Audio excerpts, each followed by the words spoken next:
Welcome, world, to Manage Your Damn Money with Ben and Malcolm. Yet another week and another episode of our favorite show, the show where we trade in personal finance advice for entertaining conversations about money. Malcolm, what's going on? How you feeling, man? Feeling good, man. It's Halloween.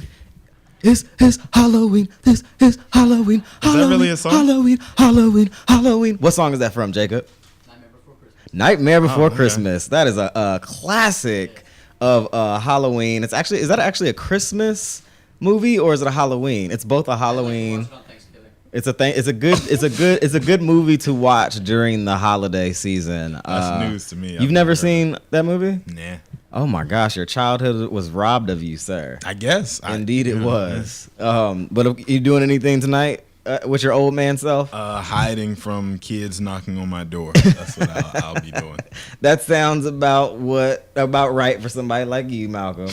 Well, of course, in this episode, we have a conversation at hand, which is a simple question. Has Silicon Valley gone too far? That is the conversation at hand for this episode of Manage Your Damn Money. But before we do that, it is time for headlines. 10 amazing entrepreneurs who had accomplished nothing by the age of 30. A piece by Sam Parr on The Hustle recaps major entrepreneurs who'd accomplished nothing by 30. This means there's still hope for you, Malcolm, and for me yet. At 30 ourselves, we still got a ways to go. The first on the list of those who had accomplished nothing by the age 30, Jack Dorsey, who is the founder of Twitter. As much as he'd like you to believe, the article says he's a sophisticated entrepreneur. Jack Dorsey was just a skater well into his 20s. He pitched his idea of a messaging service to Ev Williams, who was running a podcasting company. Williams loved the concept and teamed up with Dorsey. Dorsey was then appointed the CEO. He was just 30 years old at the time. So that's a really interesting example of somebody who, got on essentially at the age of 30. Then there's Tim Westergren, who is the founder of Pandora, the music listening service. And Tim Westergren started Pandora when he was 35. But he couldn't pay salaries there for 2 years. Could you imagine working at a company like that for 2 years and not getting paid? Not really. So supposedly he paid everybody in company stock. Okay. Like, what would that be worth if Pandora didn't pan out to anything? I mean, it would be worth your time. That's for sure. Right. Like, time what am I supposed to do for that 2 years? Right. Absolutely. And then also on the list, we took a couple people out because some of them were kind of old or not really relevant. But the next on the list was Jack Ma of Alibaba. And Alibaba what is Alibaba, Malcolm? The Chinese equivalent of Amazon, basically. Okay. So the one that's like most interesting to me about Jack Ma is the fact that like he started the company at 35, and at 35 he had never written a string of code before in his life. Right. And maybe hadn't even like touched a computer before in his life. Right. And then all of a sudden saw what online e-commerce companies existed in the US and was like, I'm gonna do that. Like, that is like some serious finagling and ingenuity if there isn't such a thing. Absolutely. And now Jack Ma is worth $22.5 billion. But until his 30s, he considered himself a failure. So that's an interesting story. And then there's also Peter Thiel of PayPal. Before he was the founder of PayPal, Peter Thiel was just another lawyer who hated his life. After graduating Stanford Law in 1992, Thiel landed a gig in a Manhattan law firm, a place that, in his words, from the outside, everybody wanted to get in, but on the inside, everybody wanted to leave. So that was some law career Mr. Thiel had. And of course, the well-known story of Mark Cuban, who started broadcast.com, which I don't even know if that's a thing anymore. But 28-year-old Mark Cuban shared a 3-bedroom apartment with 5 people. His bedroom was in the closet, it says. At 24, Mark Cuban graduated from Indiana University and moved to Dallas to work as a bartender. His first gig out of school was selling computers for $18,000 a year. Wow. Yeah. And eventually he started broadcast.com, which famously sold for, was it $5.7 billion? Mm-hmm. That was a long time ago. Give or take. Yeah. I saw that number and was like, it was that much that he sold it for at that time? Mark Cuban, so I don't know how much you watch Shark Tank, but Mark Cuban is actually worth more than the other 5 sharks put together. Wow.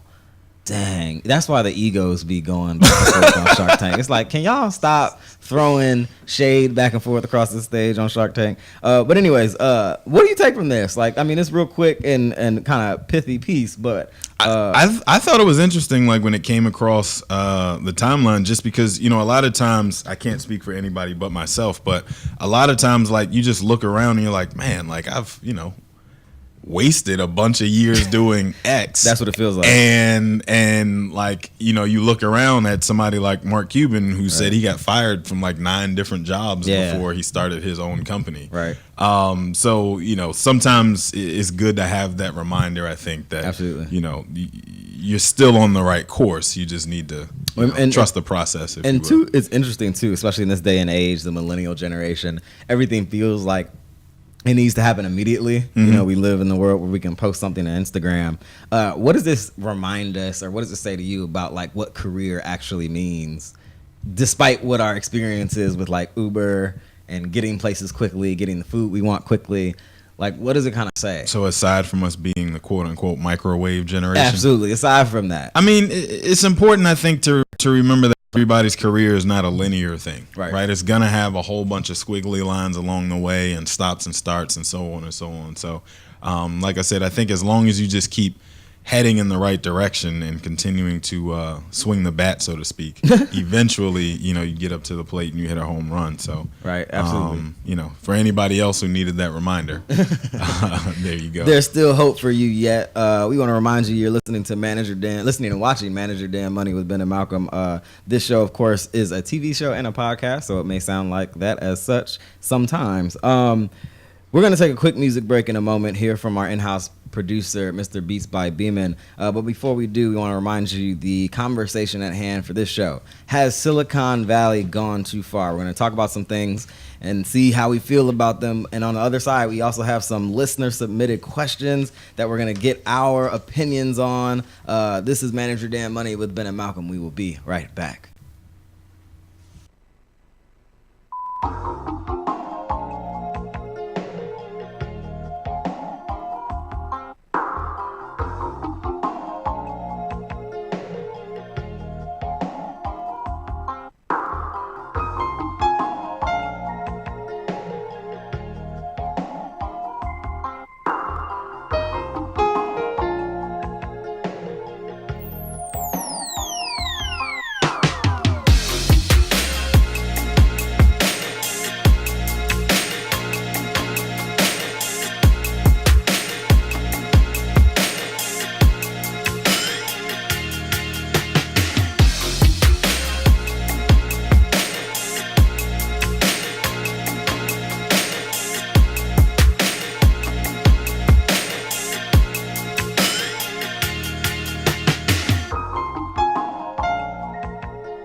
Welcome back to Manager Dan Money with Ben and Malcolm. We want to remind our listeners you can always catch us anytime you want to on Apple Podcasts, Stitcher, SoundCloud, or Google Play. Simply search Manager Dan Money with Ben and Malcolm, and we'll be near the top of what pops up. This episode is about, has Silicon Valley gone too far? But before we get into that, we have some listener submitted questions. We got some great questions from Nick D and Laquise B. The first one is from Nick. Hey guys, love your show.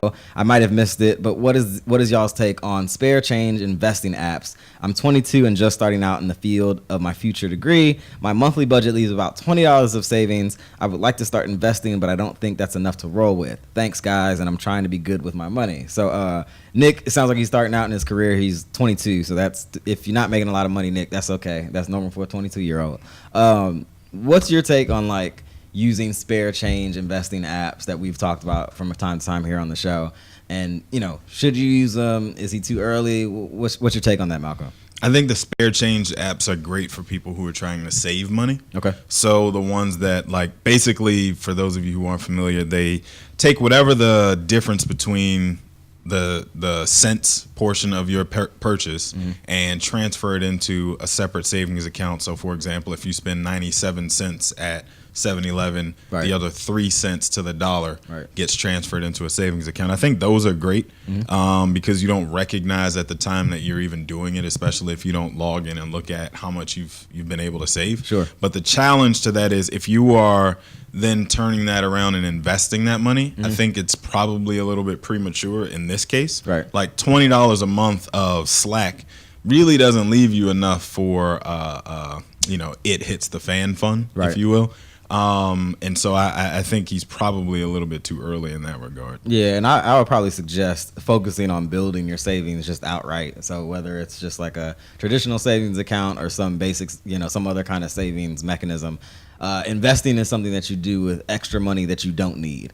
And $20, it sounds like you probably need that at some point. So stack those $20 up, set some goals with that, and then once you have some accumulated dollars at the end, then it might make sense to kind of dabble in some initial places to learn about investing. So maybe download one of the apps you're talking about, see what it's about, but make sure you're working on that savings account too. Question from Laquise. So a lot of people, my 20 to 30-year-olds, don't realize that they need life insurance now. There's a misconception that life insurance is for quote-unquote old people, but the time to get it is when you're young. I do have a policy, and I'm 28 with no kids. So with that being said, I have a $500,000 policy, but it's term. My dad tells me that whole life is a waste of money, but my agent, who is also my trusted friend, tells me otherwise. What is your take on this? Should I convert the policy to whole as opposed to term? And do I even need a policy at all? So life insurance is always going to be a very specific question from the person who's asking it versus Right. the person who's recommending it. Right. But just as a general rule of thumb, I completely agree with. I didn't catch the name of whoever submitted that, but Laquise. just as a general rule of thumb, I agree that the earlier you buy it, the better off you are, whether you have kids or not, especially if you can get it through an employer at a discounted rate. Right. So I don't have kids or a spouse to be worried about providing for if I get hit by a bus on my way home today or whatever. But I have life insurance just Right. because this is the cheapest I'll ever be able to buy life insurance in my life. Bro, that's right. So you can, increase it and decrease it and all that kind of stuff later on. But the earlier you get it and get in and get past all the examination type stuff, Right. the cheaper it will be for you to buy the policy. So I do agree, in that regard. But the whole term versus whole, that would take a little bit more digging into that person's personal financials. But at the bare minimum, Right. that term policy, the cheaper option, is, in my mind, good to go ahead and get as early as you possibly can. Excellent.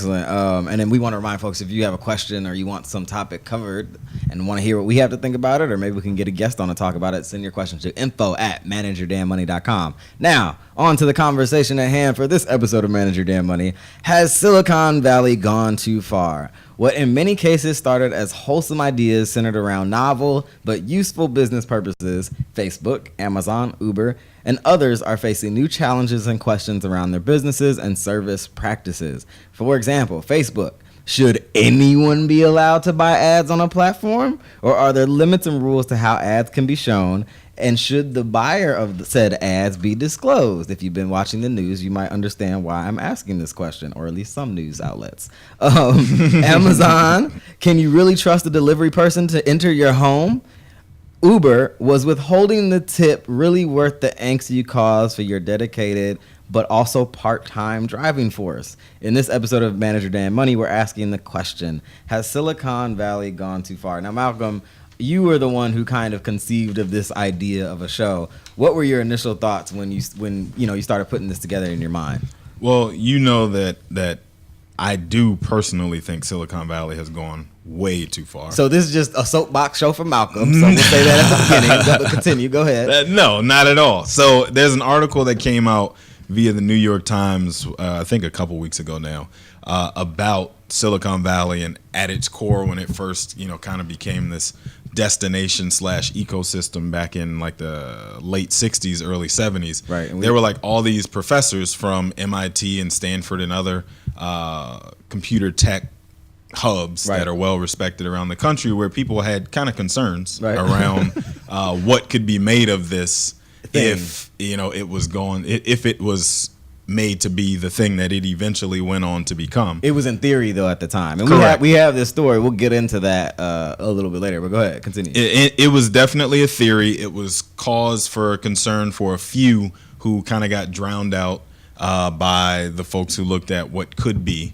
Right. And said, throw caution to the wind. Let's build it and see what happens. Right. And then, now we are where we are. So that article, coupled with the launch that we'll talk about in a second from Amazon, where they want the keys to my house. I got the keys. That was it for me. Like I said, these people are out of their minds. Right. And anybody who says yes, I'm buying into that is equally crazy. But, to each their own. So as Malcolm alluded to, Amazon launches in-home delivery service Amazon Key, and it's like I don't even really want to use it because I feel like we talk about Amazon so much on the show, but most of us have heard of this story of Amazon's forthcoming service called Amazon Key, scheduled to come out November 8th in 37 U.S. cities for Amazon Prime members. Amazon also announced the new Amazon Cloud Cam, an indoor security camera that works with Amazon Key to record in-home deliveries.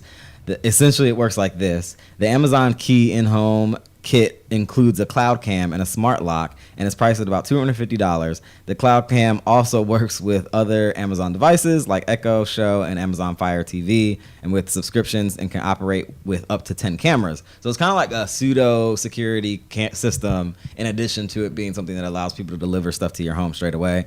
So the first question is, all these things, Malcolm, just in that last paragraph, sounds like Big Brother. Absolutely. It sounds exactly like, what's the book that I never read? Is it 1984? George Orwell. Orwell, 19. This is what he was talking about, was it not?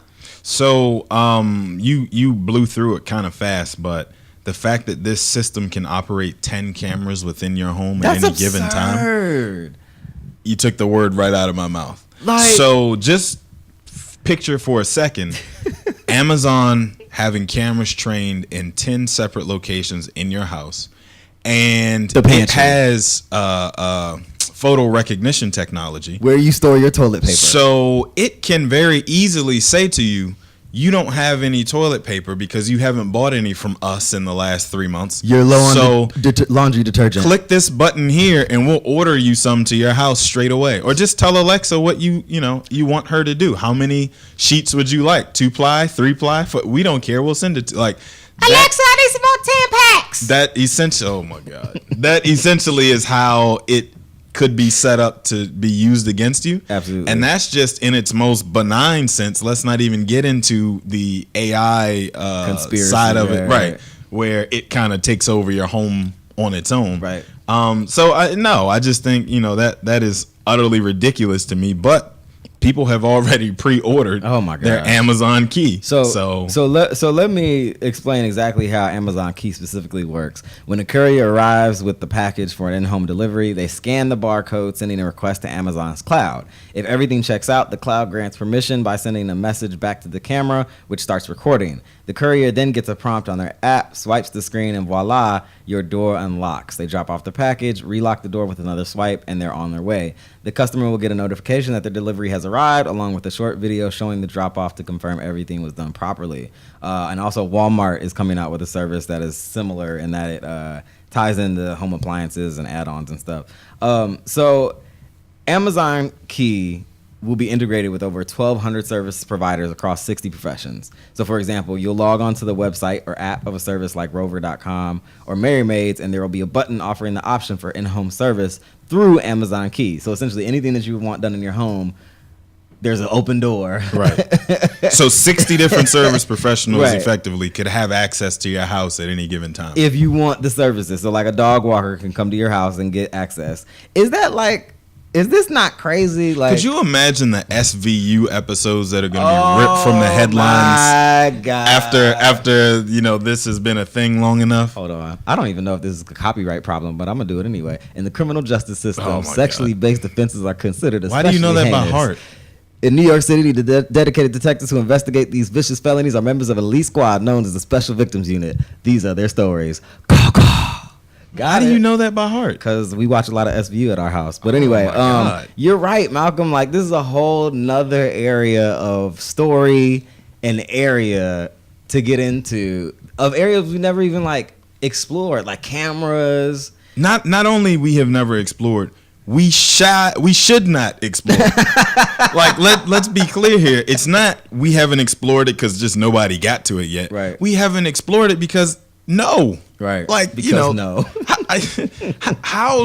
How much more is your life improved by the Amazon delivery person now having the ability to come in your house, drop the box, close the door, and walk away, versus sitting it outside the door, you rolling the dice if you don't have a front desk person or whatever where you live, and hope that nobody or a squirrel comes and takes away your package. I'm willing to take my chances with the latter if it means that I don't open myself up to the additional risk associated with a stranger who knows they're never going to see me again, presumably, having access to my place to do whatever they want to while I'm at work, hoping that my webcam doesn't fail me now. The scary thing about it is I polled some people who are younger than me, slightly younger than me, so like a couple years, 4 or 5, 3 years. I was the only person who was super paranoid about Amazon Key. That is the most amazing thing to me about about Silicon Valley and all of the things that come from it eventually. How trusting people are of all of these different services and apps and systems and whatever else. Just inherently people are like, oh, well, the computer told me to do it. Like, what? Right. And real quick before we go to another music break, here from Beats by Beeman. What does this suggest on the other side? We've been looking at it from the consumer side. What about like as an investor or a new investor? What should one read into about Amazon specifically, or even more broadly, the retail delivery space? Like what does this news say to you? Yeah, so you mentioned the fact that we talk about Amazon all the time on this show, right? Yeah. But we kind of can't help it because Amazon is so ubiquitous. Like literally everything there is that you could possibly do in life out there, Amazon has their finger in it, either behind the scenes as a test run eventually, or outright because they're already there. Like Jeff Bezos is as the CEO of Amazon is a really smart dude, who used to work on Wall Street as a venture capitalist and a bond trader and a whole bunch of other stuff. Like he knows the way markets work. He has a very good understanding of the company itself and what they can eventually get to, and has said himself that he wants Amazon to basically rule the world. So like they have billions of dollars invested in a space program because he wants to colonize Mars. They're looking for a second headquarters that I hope doesn't come to DC because that's going to destroy this ecosystem as far as like already inflated home values and so on. Like they're everywhere. So as you know, somebody looking at Amazon and companies like it saying, you know, when is the time to decide whether or not to invest in companies like that? You kind of don't have a choice because they're literally everywhere. Like, you know, so. You know what's hilarious about this? As we're like lamenting how ubiquitous Amazon is, I lost 2 pairs of headphones this past week for no reason. Like, and I'm real good about keeping up with stuff. And the first place I went to go look for some new ones, I didn't buy any, but I was shopping, Amazon. And I was sitting there like, I feel so dirty and guilty right now. Because if I said to you, hey, look this up real quick, where are you going to go? Google or Amazon. If I said, you know, hey, what does so-and-so mean? You're going to go Google it. Right. If I say, hey, can you see how much it costs to do X? You're going to go to Amazon. Right. Though they're synonymous at this point with like how much they're ingrained into just, you know, our everyday course of. Absolutely. And it might seem like a stretch while we're talking about this on Manage Your Damn Money, but we promise we will get to the implications for you, the individual. We want to remind you are listening and watching Manage Your Damn Money with Ben and Malcolm. We're going to listen to another music break by our in-house music producer, Mr. Beats by Beeman. You can listen to his music on Instagram. Just follow him at Beats by Beeman, BEEMEN, Beeman. And also, we want to remind you can find us on Facebook, facebook.com/Manage Your Damn Money. Give us a like. And also, leave us a review on Apple Podcasts. That helps us go up in the ratings. This is Manage Your Damn Money with Ben and Malcolm. We will be right back.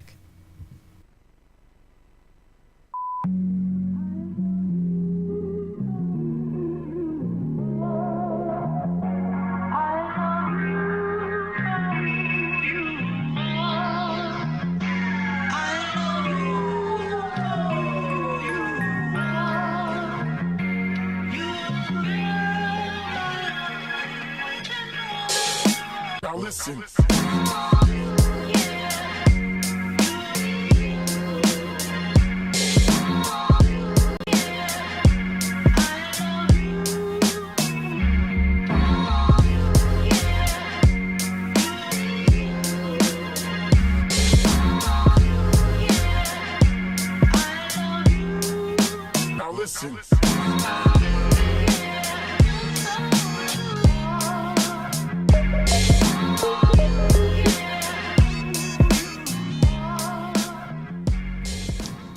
Welcome back to Manage Your Damn Money. That was another musical piece by Mr. Beats by Beeman, our in-house producer and co-creator of this show.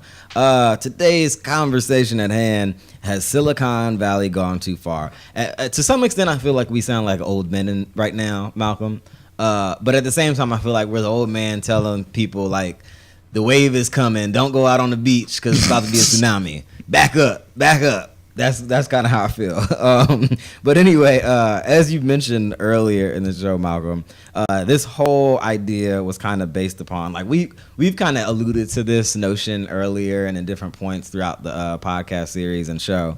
But the New York Times released a digital piece October 13th, I think it was, by Noam Cohen, titled "Silicon Valley, Not Your Friend. We are beginning to understand tech companies don't have your best interests at heart. But did they ever?" And essentially the piece is a long piece. You can look it up and read it in full. But Facebook has endured a drip of revelations concerning Russian operatives who used its platform to influence the 2016 presidential election by stirring up, in many cases, racist anger. That's how the article started. And then went on to say Google had a similar role in carrying targeted inflammatory messages during the election. Amazon, with its purchase of Whole Foods supermarket chain and the construction of brick and mortar stores, is pursuing the breathtakingly lucrative strategy of parlaying a monopoly position online into an offline one too, which is incredible. And these menacing turns, the Cohen says, of events have been quite bewildering to the public, running counter to everything Silicon Valley had preached about itself. Cohen writes, "They were on our side in making the web safe and useful, and thus it became easy to interpret each misstep as an unfortunate accident on the path to a digital utopia rather than a subterfuge meant to ensure world domination," which you kind of said earlier in the show, Malcolm. He actually asked the question, Cohen, the writer, does, "Do we still have the regulatory tools and social cohesion to restrain the monopolists before they smash the foundations of our society?" Like, you kind of mentioned it. I think Jeff Bezos wanting to colonize Mars is a really good example of a mentality which says, I feel like I am on the way to and are within reach of full control of this society, at least, the very least, American society, if not others. I want to throw in there really quickly, as of Friday of last week, Jeff Bezos is now the richest man in the world. Yes. So just let that part sink in, too. So the man who controls presumably the most connected, ingrained, most powerful company in the world, right, also is the richest man in the world. So effectively does have the power behind what we're talking about to be able to do all these wonderfully awful things that I'm afraid of. So just, let that sink in. The story went on to remind us that Google and Facebook both started as idealistic notions focused on pure search in the case of Google, or free ads and connecting with friends in the case of Facebook. In 2004, Mark Zuckerberg was quoted in the Harvard student publication, The Harvard Crimson, and said, "I mean, yeah, we can make a bunch of money, but that's not the goal." And that's what he said about Facebook.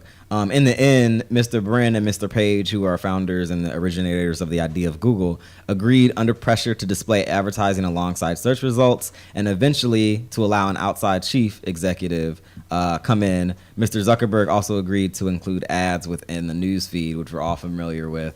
The ones where you go look up some shoes and suddenly you see those same shoes next to your friends in the Facebook feed. So the question is, has Silicon Valley and the well-known companies which encapsulate what Silicon Valley means, has the influence of capitalism taken them too far in terms of the places that they've gone? For those watching most news outlets, there's a lot of conversation about Russia's influence on the American electoral system and process. So we're now into literally uncharted territory with a lot of these services and companies. What's the impact? Something else this write-up mentioned that I think is really key that gets missed a lot too, to your point or to your question, is that these companies, these computer engineers have figured out ways to do things with your personal data that you would have never thought possible. Absolutely. So, where we as a society willfully give up all of this information, it's almost like our DNA. Right. You willfully give that up. But if I walked up to you on the street and asked you for a vial of your blood, you look at me like I was crazy and probably call the police. Right. Well, essentially, like when these apps pop up and they say input these 15 different data points, and people go, all right, well, whatever. They just took a vial of your blood. This is just normal. Yeah, like it's become, commonplace for these companies to make these requests, and so people, because they're so trusting of technology, just go, all right. Dude, I can't tell you how many pseudonyms I've made up, how many different like contact informations I've created just because I wanted emails. Right, I just wanted access to the thing, but I didn't want them to come find me later. So if there is a Malcolm Brown running around out there with emails coming in from all over the place that you didn't sign up for, I'm sorry, bro, but I just had to borrow your email. I just had to borrow your name and email to get access to these. You did not verify that was your email, needless to say. Google, Facebook, and Amazon all started as novel business ideas, and yet they've all grown to this point where they're like penetrating deeper and deeper into our lives. Is this right or even desirable as a society to have companies essentially so deeply ingrained to the point that you said 10 cameras in your house checking how much toilet paper you got, how much shampoo you got, so they can say tee you up for ordering more? Right, and I don't know what everybody's social circle is like, right? But if you know a few computer engineers, folks who work on these projects, to the point the article made kind of toward like the latter end for those of you who want to go and check it out. They made the point that a lot of times these computer engineers, as they're building these programs, think of the general public as themselves, idiots who are like to be controlled. Right. Who don't know any better, can't think for themselves, and so you need me to help you make better decisions. Right. And so when you think about those terms, right, like the folks who usually, when we were in high school and people younger than us before, the folks who go on to become the engineers that create these companies, a lot of times they get teased and bullied and whatever else for being the nerds in the room. Now all of a sudden, these people who you poked and prodded and made jokes about control the products that control your life. Right. So just think about, what kind of damage somebody could inflict from that side. And that's kind of what the article got at eventually, was just that, as folks initially thought, they designed these apps and programs and whatever else to be our best friends. When you start really examining who's in control, you realize like, maybe they don't have your best interest. Absolutely. And in conclusion, as you mentioned, Malcolm, the piece went on to explore and essentially explain, I'm paraphrasing, the notion of programmers building programs to rule entire populaces, much in the way an emperor or king would rule. I got a quote for you. So it says he was concerned, being Mr. Weiserman, one of the initial detractors from the early lab, professors that said this is bad back in the late 60s. Out in Silicon Valley. He said he was concerned about them as young students lacking perspective about life, and he was worried that these troubled souls could be our new leaders. So essentially what he's referring to is the students who, like I just said, are the ones that were quiet, were picked on, were, the quote unquote nerds in your schools that eventually went on to realize that, oh wait, I can run this slice of society. Now I will have my chance to, exact my revenge, so to speak, for lack of a better term. And folks just, I'm thinking of some Toy Story character right now. I think like Sid or something like. I don't remember any characters in Toy Story that aren't Buzz Lightyear. Yeah, right, exactly. Okay, well, how recently did you watch that movie? Brush up on your Disney and cartoon films, sir. Was Martin in that? No, Martin was not in that. But anyway, also we pulled a story, so that was one half of it. And I went about where else would I do this? Google, and tried to find something that was talking about the influence of like online advertising on shopping. Very difficult to find, ironically. Difficult to find things that are against Google on Google. But the thing that I did find was a 2012 Digital Influence Index, which showed the internet as the leading influence in consumer purchasing choices. This was a Fleischman, Hillard, and Harris Interactive annual global study, which revealed online opinions eclipse offline relationships. And again, this was in 2012, so this was a good going on 6 years ago. The Digital Influence Index measures several key aspects of consumer internet usage, from media consumption patterns to involvement in social networking, to make choices about politics, healthcare, and finance. It said in the study in 2012, nearly 1 in 5 individuals now look to Facebook to obtain information about a brand or product. Also, 2 out of 3 consumers surveyed use a mobile smartphone to gain information on a brand, product, or destination at least 3 or 4 times a week. And the CEO of Fleischman Hillard, president and CAO, was quoted as saying, "We're witnessing a sea change in process. Today, the collective voice of the internet is eclipsing the persuasive power of family, friends, or colleagues when it comes to the influencing purchasing decisions, and I might add other things." Our survey shows the tremendous opportunity that today's tech-savvy consumer presents. Marketers need to maximize their online channels to make it easy for consumers to interact with and access information about their brands. So that was more focused on like what companies need to do to connect and make the sale essentially to consumers. Right. But the top half of that quote was entirely focused on the reduction in influence of family, friends, and colleagues and those who are around you, and the overwhelming influence of the internet at large on individuals and their decision making about almost anything, including maybe politics. Yeah. I also kind of wonder sometimes, who are these people? Because I don't get news from Facebook. Right. I don't make buying decisions based on what people on Facebook tell me to. Sure. I don't, decide what political party I'm going to side with based on what I see on Facebook. Right. So I'm wondering, who are these people that do? Well, maybe they don't necessarily directly, but I guess through whatever survey questions and whatever methodology this thing was done through, those were the things that they were able to glean from it. Yeah. Influence is not something you could always measure. So even if it's, slight, it's a little bit here and a little bit there, the influence is definitely felt. We're going to take another quick music break. But when we come back, we're going to talk about limiting the influence the internet is having on you as an individual and making sure it's not coming in your house telling you what you need more of, spending more of your money. This is Manage Your Damn Money with Ben and Malcolm. We will be right back.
Welcome back to Manage Your Damn Money with Ben and Malcolm.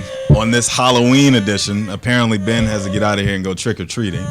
But if you're just now tuning in, we've been discussing the the topic of Silicon Valley and asking the question, has Silicon Valley gone too far?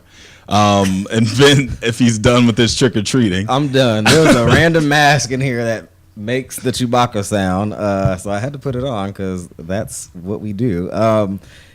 So has Silicon Valley gone too far?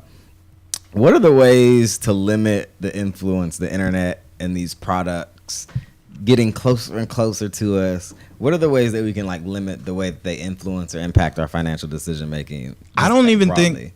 Well, I shouldn't say I don't think. I wonder sometimes if people even realize how pervasive certain things that we consider commonplace are. Absolutely. For example, things like push notifications. Yeah. Things like friends of yours also looked at this. Man. People who bought what you just bought also bought this thing. Surge pricing. I need that. Like we look at surge pricing on like Uber or Lyft or whatever and go, all right, I know it should only cost me $6 to go this place, but because 3 other people are standing next to me who also want to get a ride, I'll pay 1.5 times what I normally would. Things like that effectively steal coins out of your pocket that we don't even necessarily think about in the moment actually happening to us. And then you look at it and say, well, it's only $10 here, it's only an extra $12 there. But if you're a multinational conglomerate like Uber, for example, stealing even an additional $1 for a ride goes a long way when you think about how many millions of fulfillions of people use Uber as a service now. So, Absolutely. That's a really good point. So this list is explicitly from us, trying to find lists about what not to do and how not to spend money on the internet is pretty difficult actually these days. But the first item that we have to limit the influence the internet is having on you and your pockets. Limit and restrict your exposure. Set self-imposed limits on internet time, just like a kid. Kids have screen time. After an hour and a half is done, same thing for you. Limit your time on Facebook, Instagram, etc. I know a couple people who have gone on like self-imposed, and I'm sure, and what's most hilarious? This cracks me up when people go on social media hiatuses, but first have to let people know that they're going on a hiatus. Like, South Park did an episode about that was hilarious. Absurd thing ever to use social media to tell people you're not going to use social media for the next month, and then of course when they return, I'm back. I'm back from my hiatus. Oh my goodness, I'm back. So anyways, that's stupid. But anyway, so limit your time. I actually have a personal contribution to this. I don't use Facebook personally anymore. Okay. Like I don't get the urge. I don't have the app on my phone.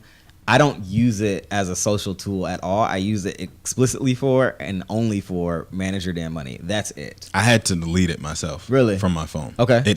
It was taking away from productivity. So one thing I noticed about the news feed in particular many years ago at this point, I was like, you get in that news feed and it's just like a black hole. It sucks you in. Mm-hmm. They keep feeding you new stuff and you just stay there. And before you know it, it's been 45 minutes and you're at work and you haven't done anything.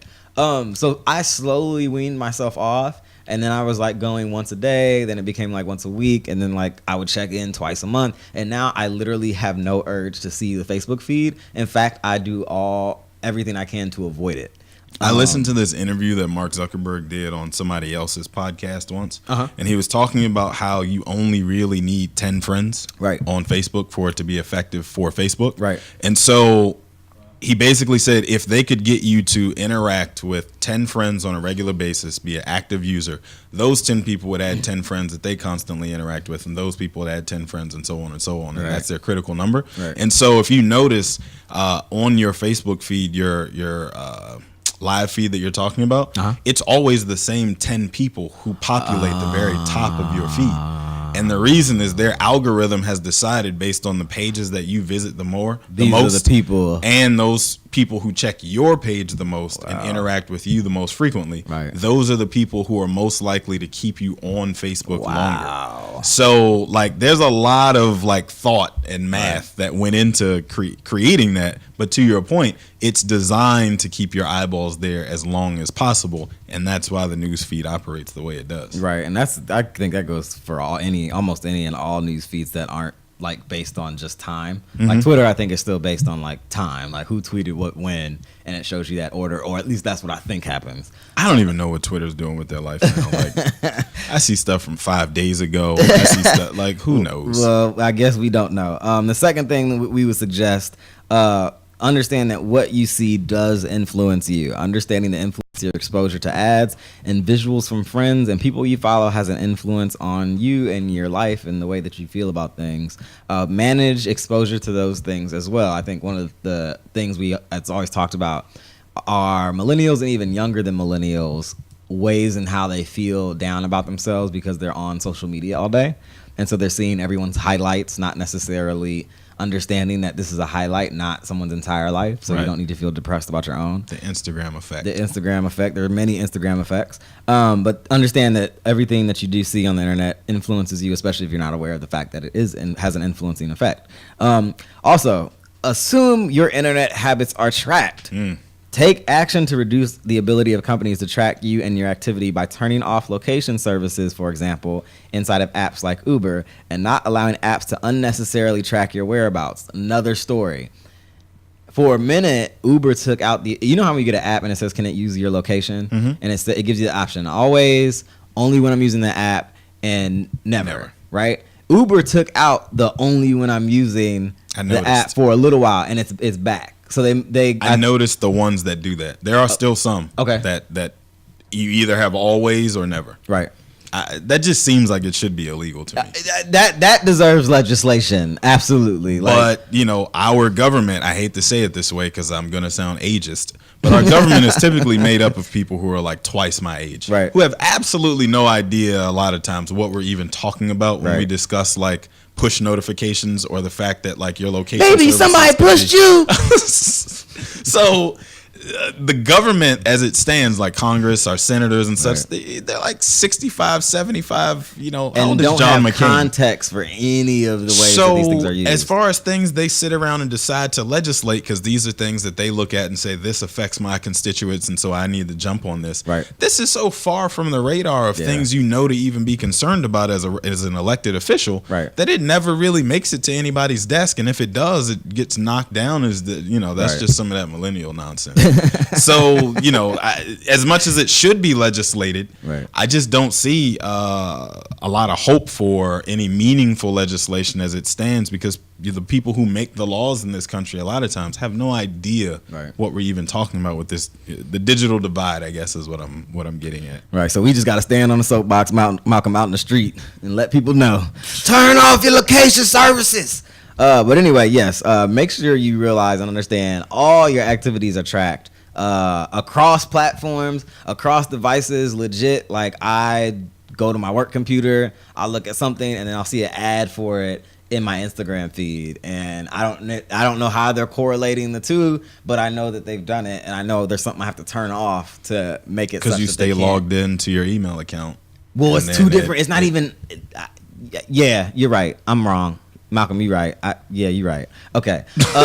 Anyway, so that's something that's really big. Make sure you turn stuff off. I got one friend who listens to the show, Cortland. He turns off everything. I do too.